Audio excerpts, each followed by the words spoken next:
A very good morning, students. Today I am going to take the next poem of your book, The First Flight, A Tiger in the Zoo. This poem contrasts a tiger in the zoo with the tiger in its natural habitat. The poem moves from the zoo to the jungle and back again to the zoo.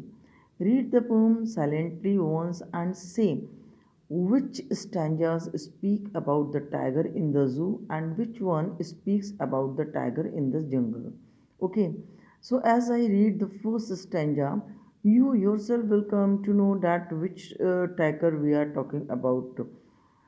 He stalks his vivid strips, the few steps on his cage, on pads of velvet quiet, in his quiet rage.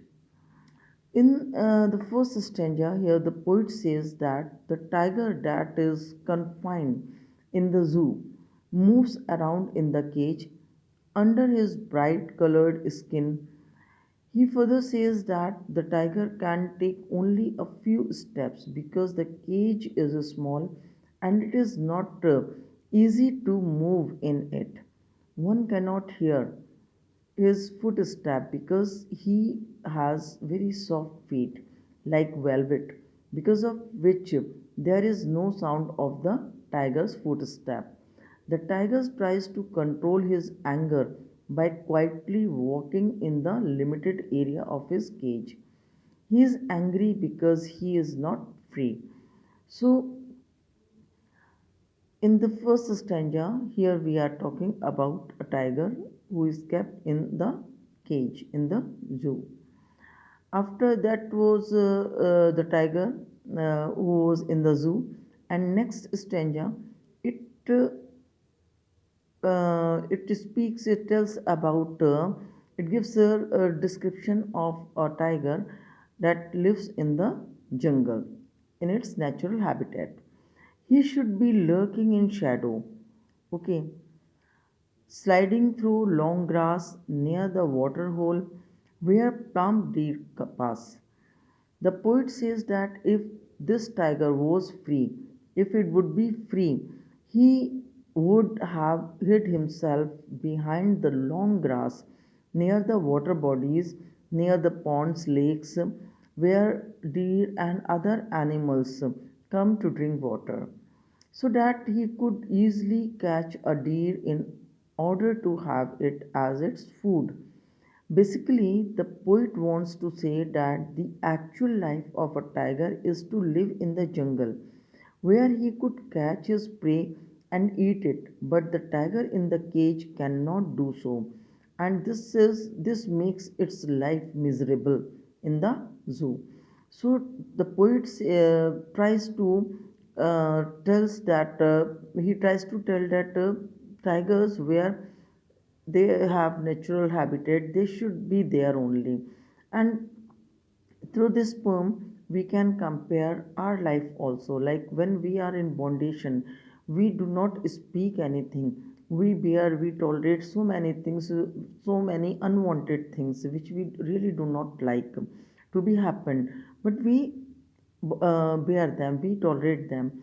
Just like that, this tiger in the zoo behind the cage bars, it also bear a lot of things which, if it would be free, will never tolerate.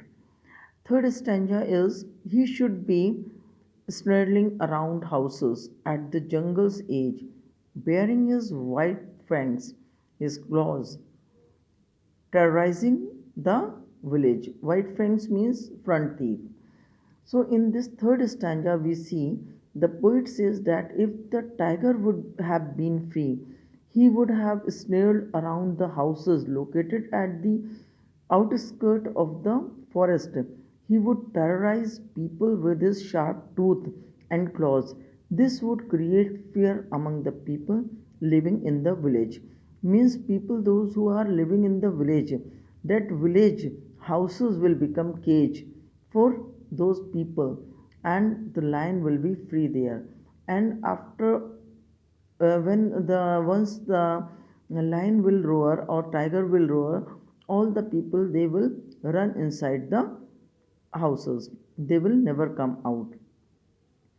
Now, the fourth stanza, but he is locked in a concrete cell. It tells the miserable condition of the tiger when it was locked in a concrete cell, his strength behind bars, stroking the length of his cage, ignoring visitors. So, in this fourth stanza, now the poet comes to the reality of the tiger that is inside the cage. He says that the tiger is in the cage, and it is confined in a strong cell which is made of a strong bricks and building material. He further says that as the tiger is behind the bars, so his force and his ferociousness is also behind it. He just stalks in the cage. He never tries to terrorize the visitors because his power is restricted by the cage. Therefore, he never tries to terrorize the visitors as he cannot attack them. So, he thinks better to ignore them. That's why all those tigers who are kept in the cells in the cage, they means those who visit zoos, they would have noticed that they would have experienced that tigers and lions, they do not roar at people because they know their foundations and restrictions. They know it very well that they cannot attack on them. So it's better to be uh, silent and they ignore such visitors. The last stranger tells that he hears the last voice at night, the patrolling cars, and stares with his brilliant eyes at the brilliant stars. The poet says that in the night the tiger hears the sounds of the patrolling cars. Patrolling cars are the vehicles of police which are used to guard at night. So in the night the tiger is set, and as he is confined in the cage, so he cannot do anything. Therefore he stares at the stars in the night and tries to divert his thought towards them. The poetic devices which are used in this poem, they are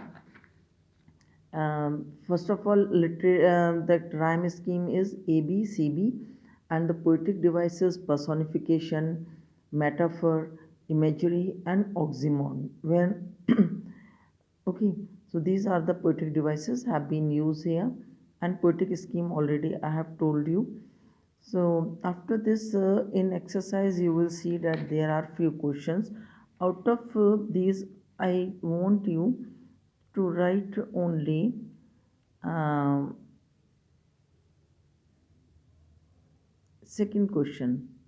Answer. Notice the use of a word repeated in lines such as these: on pads of velvet quiet, in his quiet rage, and stares with his brilliant eyes at the brilliant stars. So this question I want everyone to write in the copy. On next turn, we'll take next topic. Till then, goodbye. Have a nice day.